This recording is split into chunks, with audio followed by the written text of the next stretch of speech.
各位听众朋友们，大家晚上好，我是海东。今天的主题讲座如何制定适合自己的大学升学规划，将由我来为大家主持。本次讲座的主办方是爱家网，爱家网是一个位于纽约服务华人家庭的新媒体。我们不定期的邀请各个领域的生活达人做讲座，分享他们的专业知识和生活经验，希望可以帮助华人家庭更好地融入美国社会。我们也十分欢迎在自己的领域中有所建树，而且愿意帮助他人的朋友们自荐，成为爱家网下一期的主题讲座嘉宾。欢迎大家关注爱家网的公共号北美爱家，获得下期讲座的信息。本次讲座的合作主办方是普西文教育 Perceiver Education。普西文教育是一家位于洛杉矶的教育机构，由前南加州大学招生院副院长和前伯克利大学招生官领衔，为中国和美国的学生提供美国的升学规划和辅导，为每个家庭和孩子量身定制教育方案，帮助孩子们快乐自信地升入适合自己的学校。在讲座的最后，我也会统一公布普西文教育和今晚嘉宾的联络信息。今天是爱家网主题讲座的第30期。爱家网和普西文教育携手，在10月份美东时间每个周日的晚上9点，向所有听众朋友们直播普西文名校招生官系列讲座，一共4期，每期的主题不同，独立成章，却都是围绕着大学升学这个核心话题展开。讲座都为英文，由曾在美国名校担任过招生官的嘉宾们进行，欢迎家长邀请自己的孩子一同学习。今晚是普西文名校招生官系列讲座的第2期，如何制定适合自己的大学升学规划。今晚的嘉宾为 Robert 先生。Robert 是前伯克利大学及 UC Berkeley 的招生官和前加州大学洛杉矶分校及 UCLA 的面试官。今晚讲座将向13个爱家网教育群直播，预计有将近6500人可以收听到。今晚主题讲座的内容仅代表嘉宾本人的观点，不代表爱家网的立场。下面我们就把时间交给 Robert 做今晚的主题讲座，如何制定适合自己的大学升学规划。 Thanks, Haidong, for the wonderful introduction. Good evening, everyone. I'm Robert Ju, and welcome back to the second seminar in this series of 4 workshops about college admissions. Last time, Dr. Alex Duke and I discussed some important facts and trends in college admissions. For the benefit of those of you who were not able to join us, and even for those of you who did, I want to repeat the key messages that I hope you took away from it. First, getting into a top university is very competitive, and it's not likely to get any easier. Because of this intense competition, it is not enough to get good grades and test scores to get accepted. Yes, those are important, but you need both good academics and some special talents and passions that you have demonstrated through achievements outside of class. And I really emphasize the word "and" because you need them both. Since you are listening to the second seminar, I'm assuming that you believe in the importance of extracurricular activities and understand how difficult and rigorous it is to achieve a significant level of accomplishment, both inside and outside the classroom.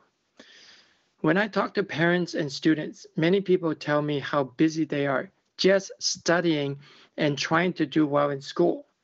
So how can they possibly find time to do all these other activities and community service? Some people seem to be able to do it all, while others can barely keep up with just 1 or 2 activities.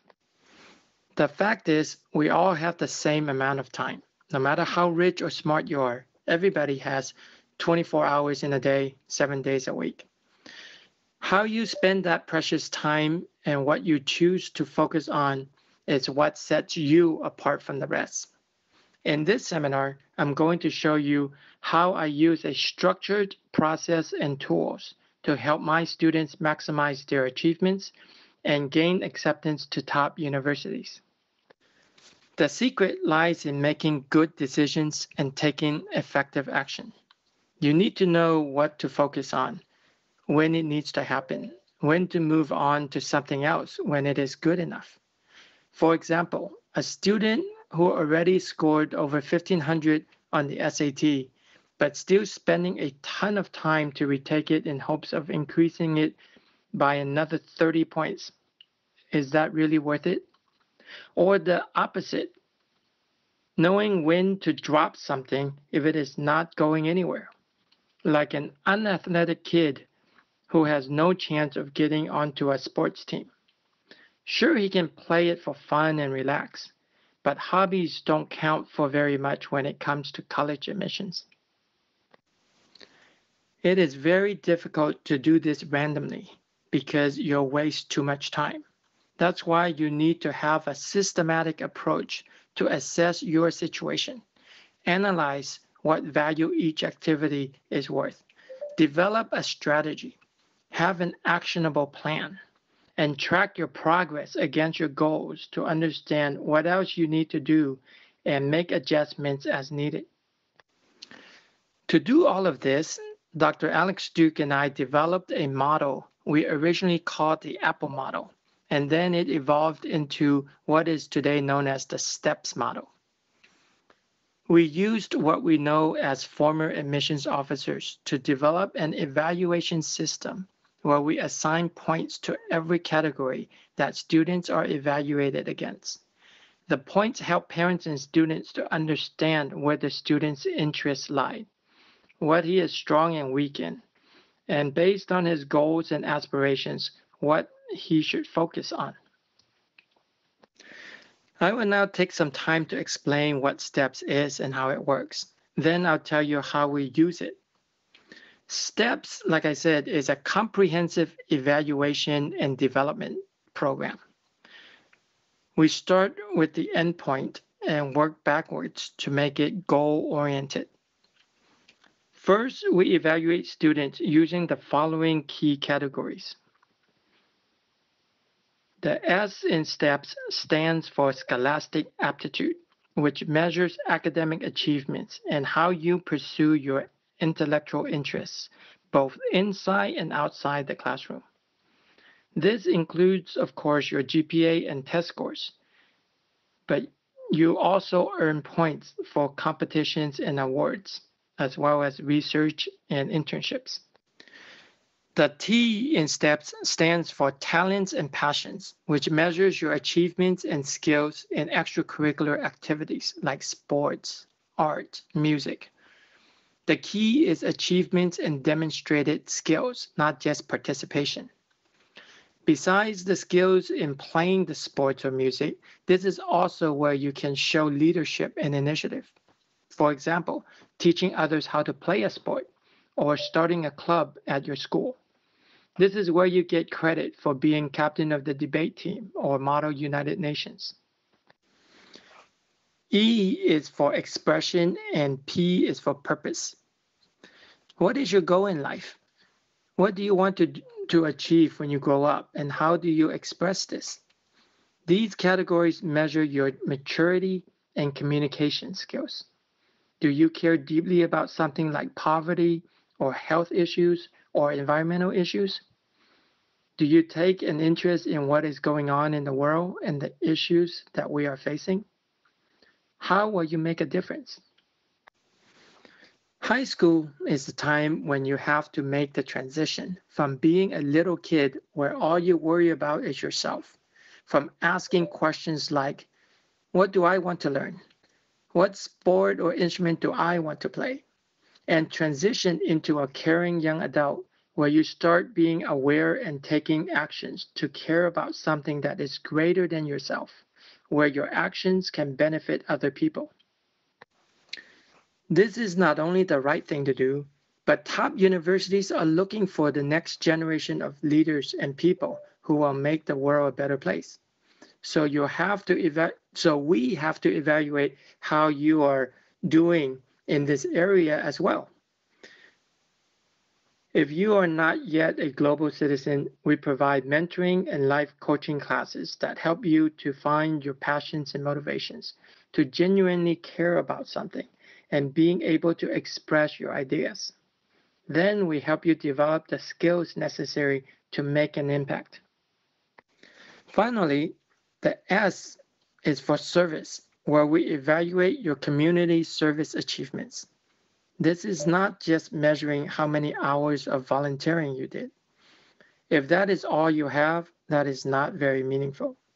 We want to help students take an active role in defining a cause that they want to dedicate their time and talents to, coming up with creative and impactful projects and solutions, setting goals, developing action plans, and then raising resources, including money, and inspiring others to volunteer, and then executing the plan to get some measurable results. I'm sure you've heard stories of teenagers doing extraordinary things. That's because they have found what they care about, took the initiative to plan, and then led the project. And with my advice, you can too, because anybody can do it. So instead of saying, I did 20 hours of serving food at a soup kitchen, we want kids to say, I led a team of 20 volunteers to do a food drive that collected 5 tons of food.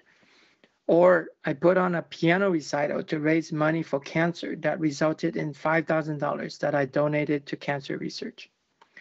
It's not just about the time, but having the opportunity to think about the cause, learn through the experience that has broadened your perspective and improved your leadership skills. So with the STEPS assessment, you can see where you stand in terms of academics, talent development activities, service projects, and global citizenship. Now you can make decisions on where you need to spend more time or less time, which areas you need more focus.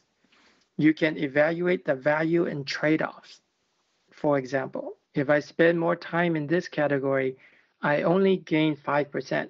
But if I spend that same time and effort in another category, I can gain 15% more points. The reason we develop STEPS is to help people balance their time and effort and not overemphasize or neglect important aspects of the admissions process. It is easy for many parents to overemphasize academics, but social engagement and soft skills are also very important to the child's success. If your child already have straight A's, would their time be better used to do community service than to do the extra credit report? When is it enough and decide it's time to move on? STEPS helps us make these decisions based on your goals and targeted universities, as well as your strengths and limits. If you really believe that just good academics is not enough to get accepted to the most selective schools, then why do so many people still act like it is? I still run across many students who get really good grades and high SAT scores, but then have nothing else. No activities or interests, no purpose in life other than to study, and no service. STEPS is a tool that helps people see the whole picture, put everything into perspective so that they can make good decisions. Of course, this is all very personal and customized, so don't just go by my examples. It is very important for you to figure out the right strategy and goals that fits your child's talents and interests. But very often, even that is overlooked. I'm always surprised at how many times I talk to students and ask them about what they want to do or why they are doing it. And the kids say, I don't know. Or my parents told me to do this. If you are not focused, you can very well be wasting your time doing things that don't really matter. Right now, time is very valuable. You don't have time to excel in everything. So you have to focus on activities that your child is genuinely interested in and are very strong at, and give up on activities that won't yield results. For many people, this is hard to do because they don't want to give up on anything. But the worst decision is to do a lot of activities with mediocre results. Too many kids do boilerplate activities without any real passion or talent, and they do it because they think it will help them with college admissions. But in reality, it actually hurts their chances. No top university wants an average musician or athlete. They want extraordinary talent in anything. So it doesn't actually matter what the activity is. The student have to show genuine interest, real commitment, and mastery in skills. In order to do that, people have to make tough choices about where they spend their time. So we use steps to help you understand the rules of the game, which means knowing the requirements of the type of colleges you are targeting and the components of the admissions process and how you are being evaluated. The model also gives you data to help you understand yourself, your values, talents, and interests. It also gives you information about your competition, how you stack up against other students. Then our mentors turn all these information into action plans that help you stand out in the crowd. We use this to help you plan out your high school years. Working backwards, we know what you need to do to reach your goals. So if you are currently in the 9th grade, then you have 3 years to achieve all the things that we have identified before you apply. We help the student plan out the activities to maximize output. But if you are already in 10th grade, then you have to complete them in 2 years. And if you are in 11th grade, you only have 1 year to do it. So you make the decisions that optimize your chances based on your resources, time, and opportunities. So stop trying to follow a generic strategy or copy what others did that got them into an Ivy League school. Because what worked for that person doesn't work for everyone, because your strengths and situations are very different. Don't try to do activities that you are not particularly passionate about or are not really good at, because you simply will get outperformed by those in the same activity who loves it more than you do and are willing to practice harder than you. You need to set your own path and be creative in how you do it. So to summarize, we use steps to evaluate a student's competitiveness across all categories.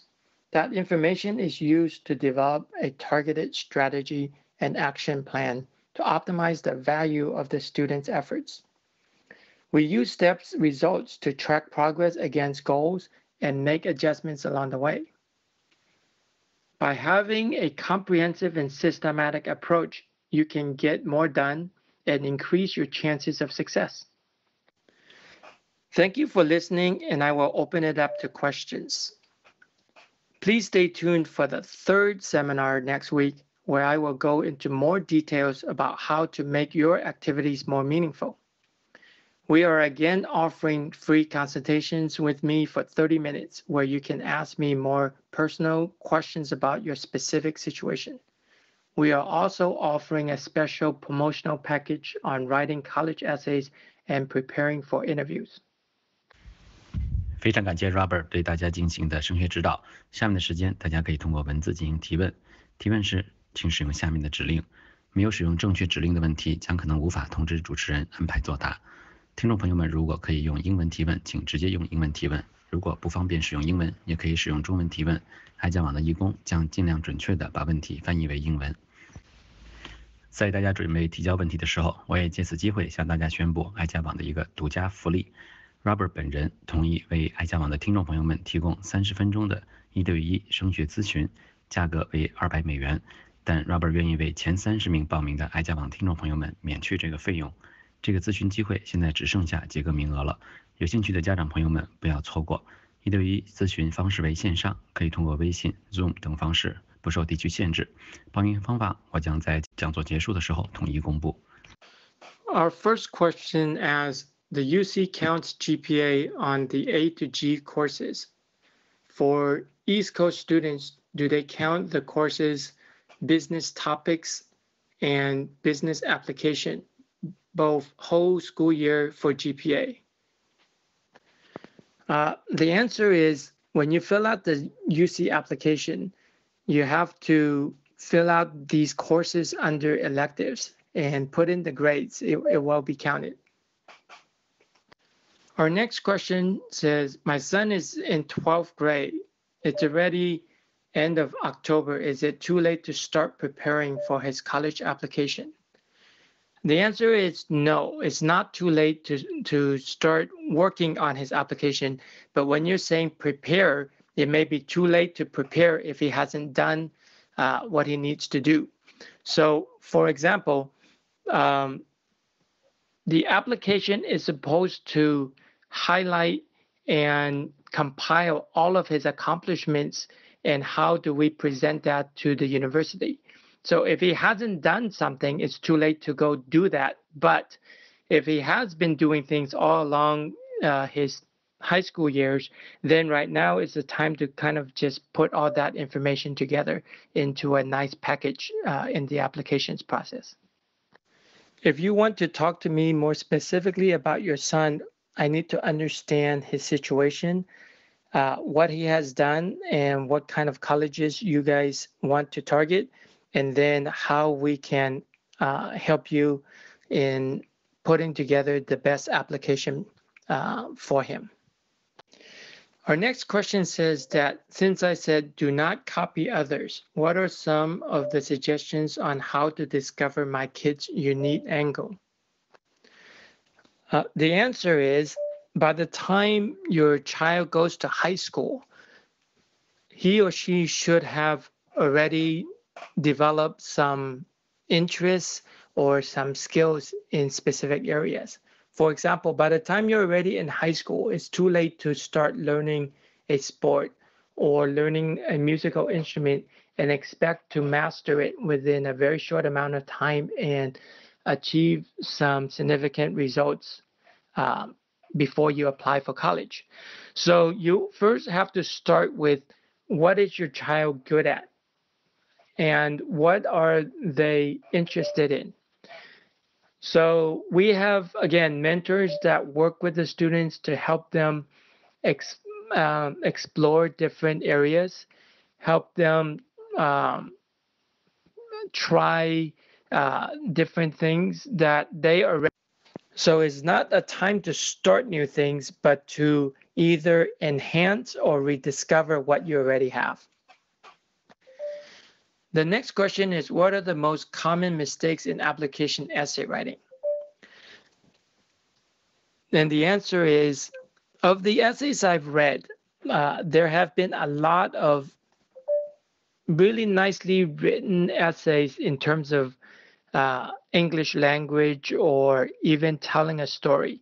But the biggest problem with many of those essays is that it is very light in content and meaning.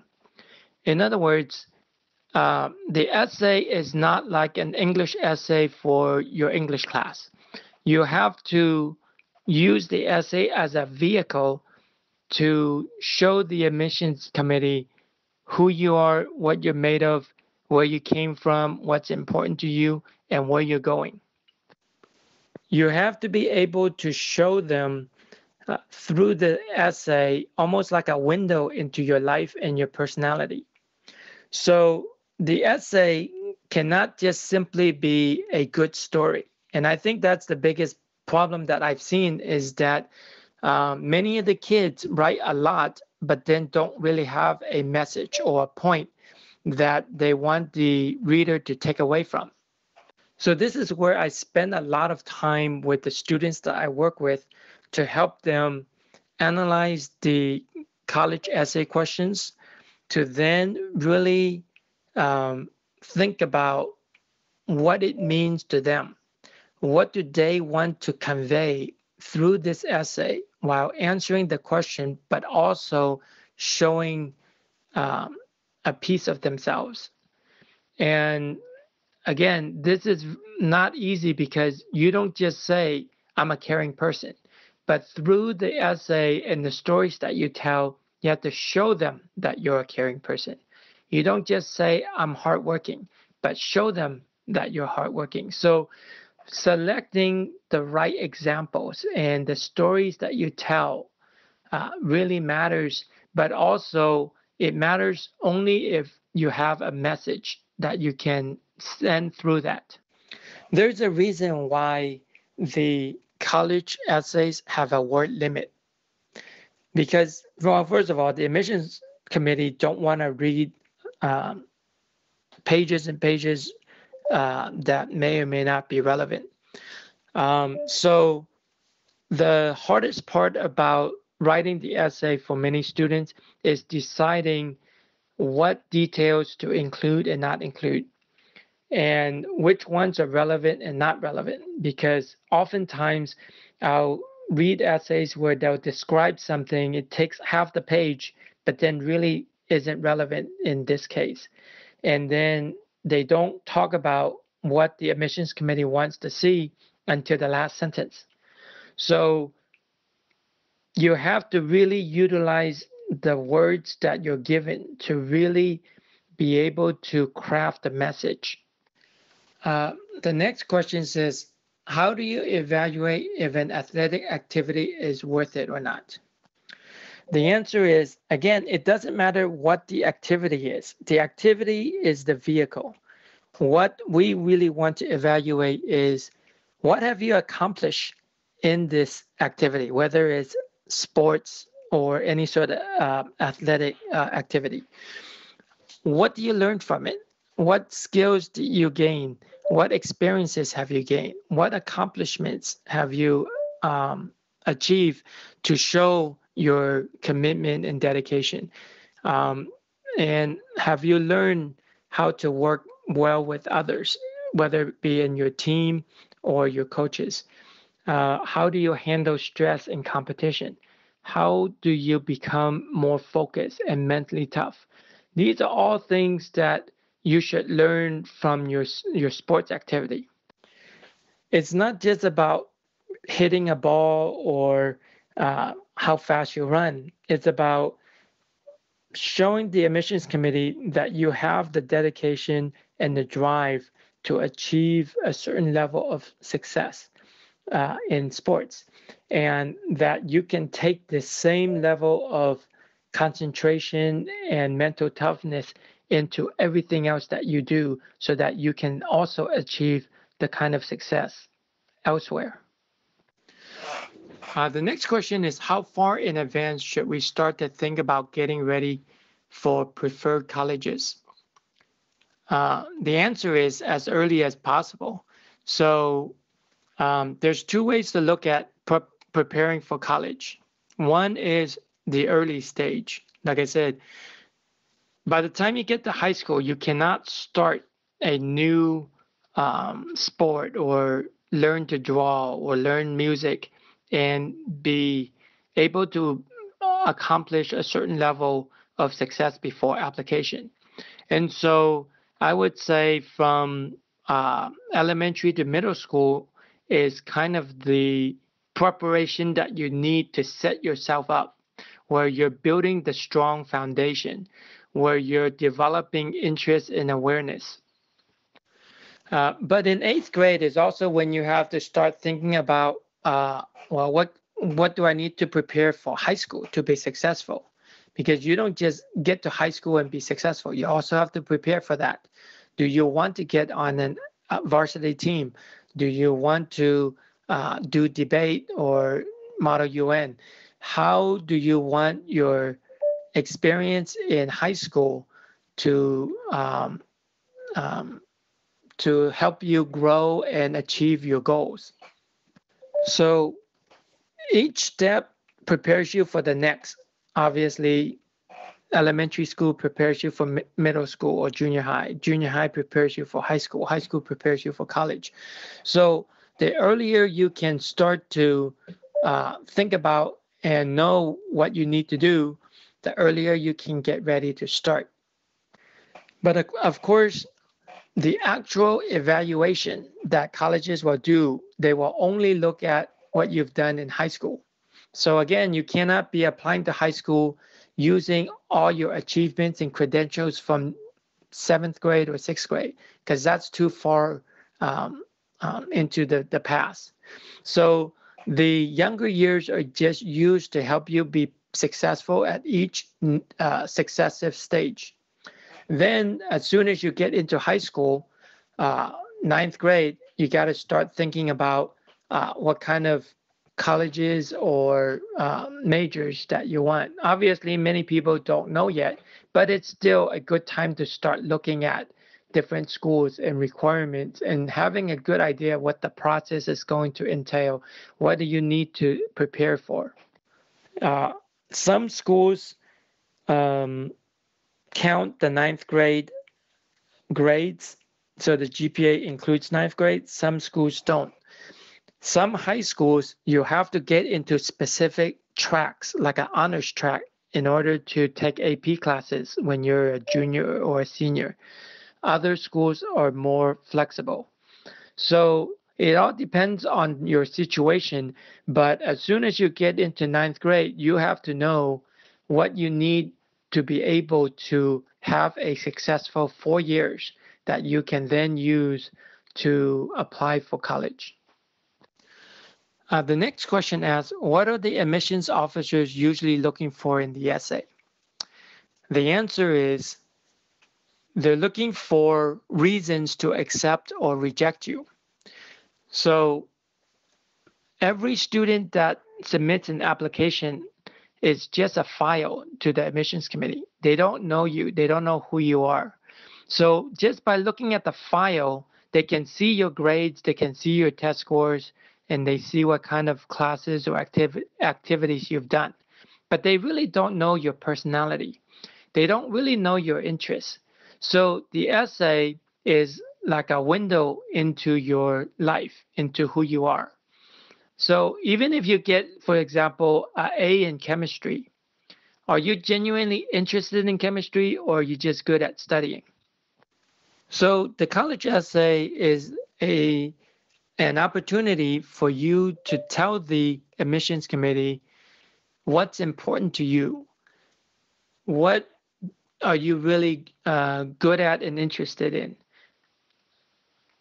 Why do you want to go to their college? What do you bring to the community if they accept you? And why is it a good fit? Why this school and not another school? So the essay is very complex, actually. You have to convey that you really want to go to this school for the right reasons and that it's a good fit for you and the school. And the admissions committee also wants to know that you're a caring and nice person that will they'll be proud to call one of their alumni. The next question says, it was kind of a long one. My son did swimming for 4 years and he did well. He made the swim team. However, he recently decided that he's tired of swimming and wanted to try track and field instead. He's in 9th grade. This has made me very nervous. I'm afraid this will negatively impact his college application. Should I try to convince him to not give it up? Or is this seen as a weakness in the eyes of the admissions officer? Actually, this question actually highlights a problem that I often see in a lot of kids, which is they start with a sport or an activity early in life and is very good at it, whether they're on the team or even winning awards in sports or art or music or whatever. And then at some point, maybe 7th grade, 8th grade, 9th grade, decide to quit and then either do something else or not do anything at all.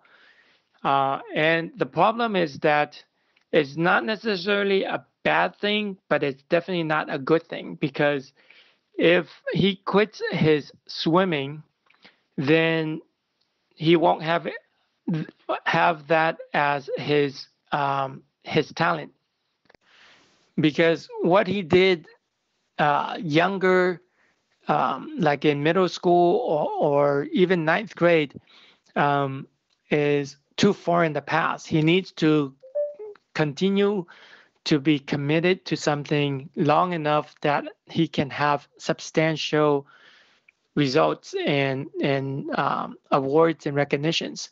So if the students quit in something, then it's not seen as a weakness. It just means that's something that you're not able to claim as a strength that otherwise could be a strength. But as to whether you should convince him not to give it up, that depends on him. Again, if he has an interest in it and he wants to do it, he'll try hard and practice hard.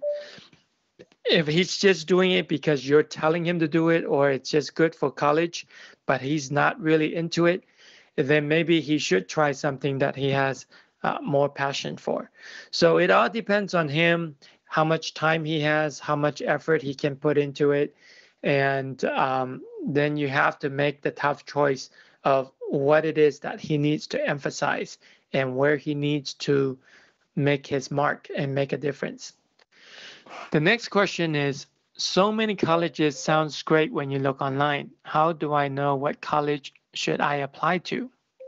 That's actually a very good question, and it's actually a big struggle for most students.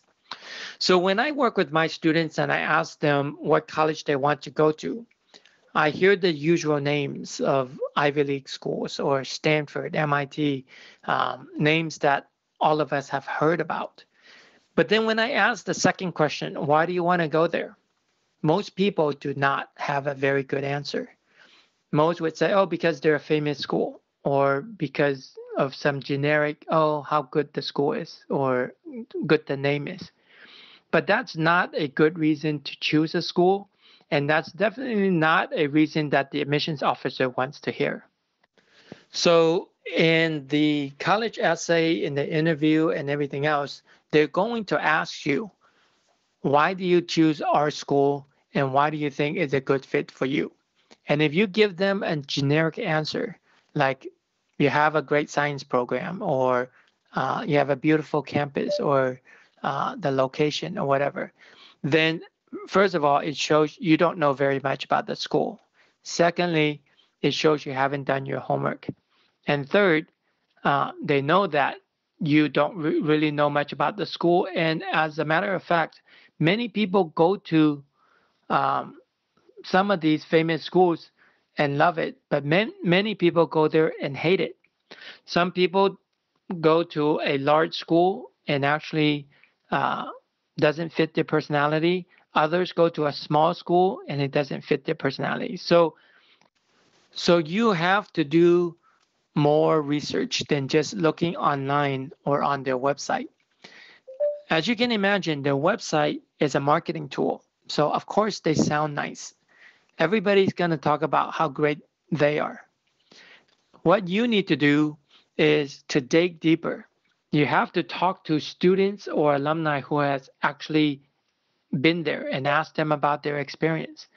You have to go visit the school and hopefully talk to admissions people and professors, people who have more knowledge about the school than just what's written on the website. And if you know what your area of interest is, look at what's going on in the school in those areas. So for example, if you're interested in science, you want to know what kind of research is going on. What are the different activities that are going on, and how, if you go there, would benefit you, or how you can contribute to those efforts. Every school also have a very unique and distinct culture. So choosing a school, the reputation is definitely important, but shouldn't be the only reason you choose a school, because lots of schools are very famous, right? So why would you want to go to Stanford instead of Harvard, or Princeton instead of Yale, or University of Chicago, or any of the number of famous schools? So you have to understand what the difference is between those schools, as well as the most important thing, which is what kind of experience do you think you would have if you spend 4 years there, and how will it help you to grow? If you can't articulate that and really find a good reason for that, then you haven't done enough research. The next question is, how do we prepare for the college interview? And the answer is, you definitely need to prepare. For most teenagers, it is not a easy thing to do. It's not something that comes naturally or that you're comfortable with.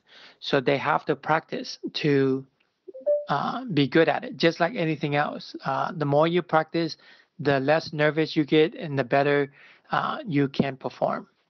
So I have a interview preparation class that we work with the students to help them, first of all, understand about themselves, because the interview is about them. So they first have to understand about themselves. What, again, are their values? What do they really care about? What are they really interested in? How have they taken advantage of opportunities that they have? What kind of accomplishments are they really proud of? Things like that. So they have to know themselves.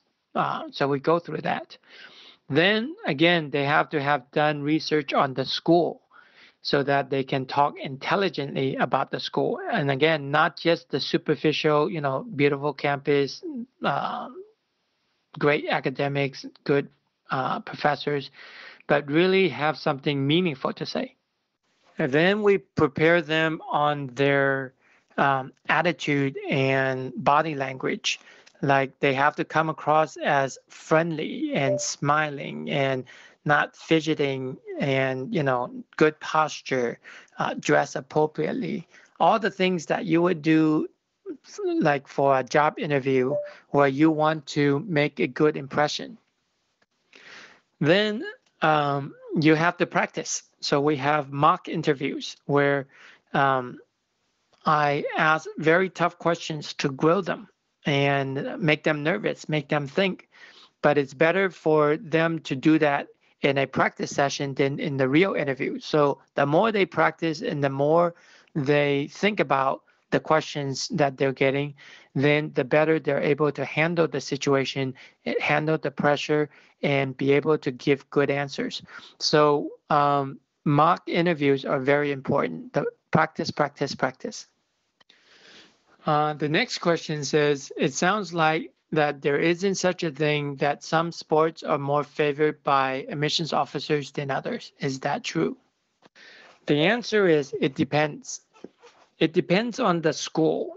So if it's a Division I school and you're really good and you're recruited, then obviously there are sports that they favor, like basketball, football, the big ones.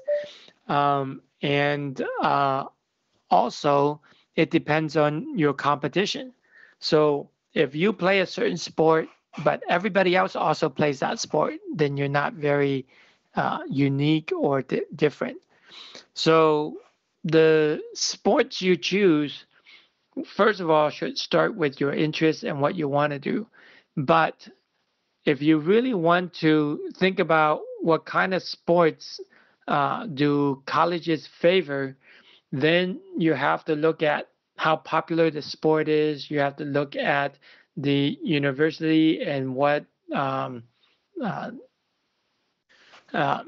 your level of performance is. So again, I wouldn't worry too much about what the university wants and more about what I'm good at and what I can achieve in, and do the best that you can in what you like to do, and then find schools and universities that's a good match for that. The next question says, my son is only interested in computer games outside his schoolwork, and he doesn't have interest in sports or music or other things I pick. I'm very frustrated about finding his interest. Do you have suggestions?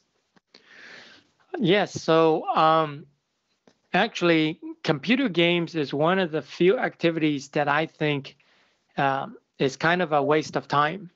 Unless your son is world-class in playing those games and able to compete in tournaments or become a game designer, playing a lot of computer games is just kind of a waste of time.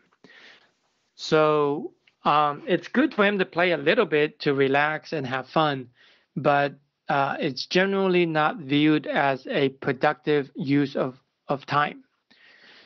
In many of the activities, whether it's sports or music, there's a lot more opportunities for social interactions, for learning different types of life skills and soft skills. So it's not just good for university application, but also good for his future success and personal development. So having said that, I understand that there are a lot of kids that play a lot of video games and don't have much interest outside. And I think it depends on how seriously you want to address that issue. I've worked with students where I've taken away their games and forced them to do activities outside, forced them to interact with other students, force them to do community service, force them to explore and find something else that they do. So if you have to, I would suggest just making him do it. And the more he does other activities, then the more likely he's going to find something that he can eventually grow to like. The other thing about activities too is that the more you do something, the better you're at. And the better you're at that activity, then the more fun and more interesting it becomes. So most people don't find activities fun when they first start if they don't have the skills. For example, if you're playing tennis and you cannot hit the ball, then it's not very fun. But once you're able to develop the skills and be able to play the sport well, then the more you play, the more interesting it gets. Another advice I have for getting your son to become interested and try other things is maybe asking him to do stuff with his friends. So if you can find another student around his age that they can do things together with, that will help him choose more diverse things to do. So the more friends he has doing it with him, the more he can interact with people as well as have more interesting experiences. The next question is kind of a long one.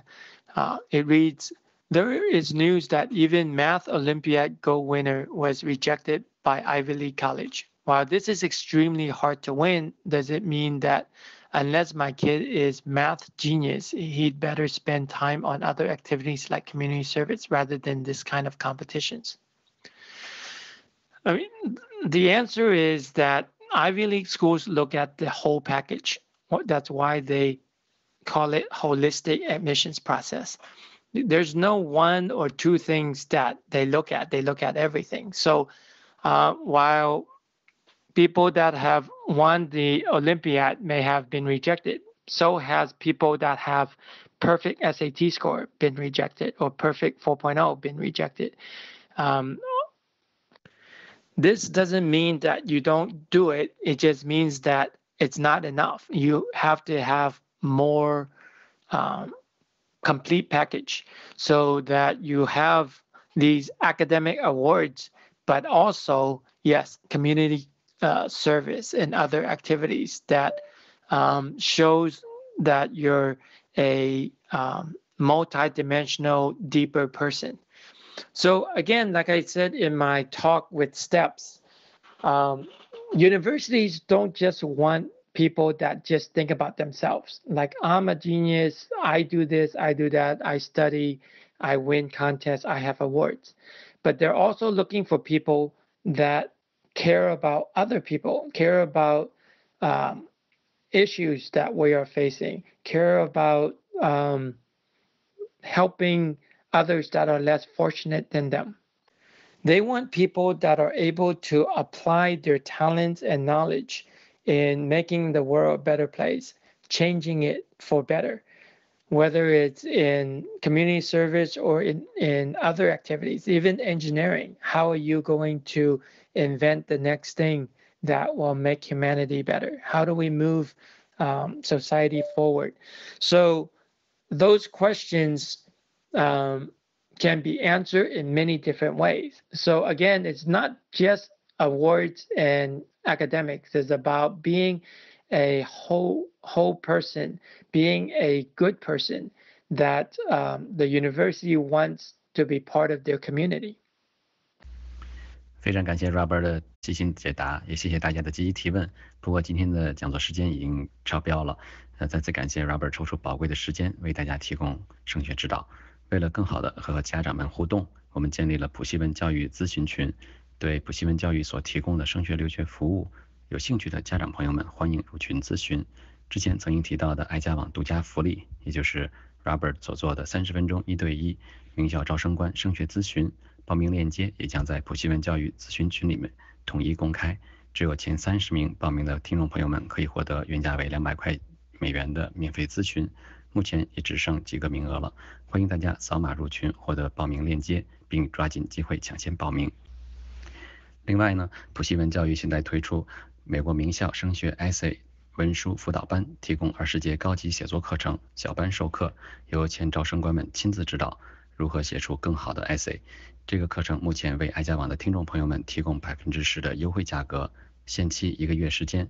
有兴趣的朋友们可以查看下面的海报原图，并直接扫码海报入群咨询。还有呢，我也注意到大家很多问题其实集中在就是课后的活动，学生应该怎么选择课后活动，还有在选择课后活动中所遇到的很多的困惑的问题上。那么正好Robert 安排了下一期，也就是普西文名校招生官系列讲座的第3期，专门就是谈这个课后活动的问题。希望大家到时候带着问题一起收听我们第3期的节目。那么爱家网也会尽快的将今晚的讲座录音和文字记录整理出来，方便大家转播和播放。如果有义工愿意帮忙整理文字记录，也请和我或者找我联系。今天的节目就结束了，再次感谢 Robert， 感谢各位听众朋友们的参与，祝大家晚安。我们下期节目普西文名校招生官系列讲座再见。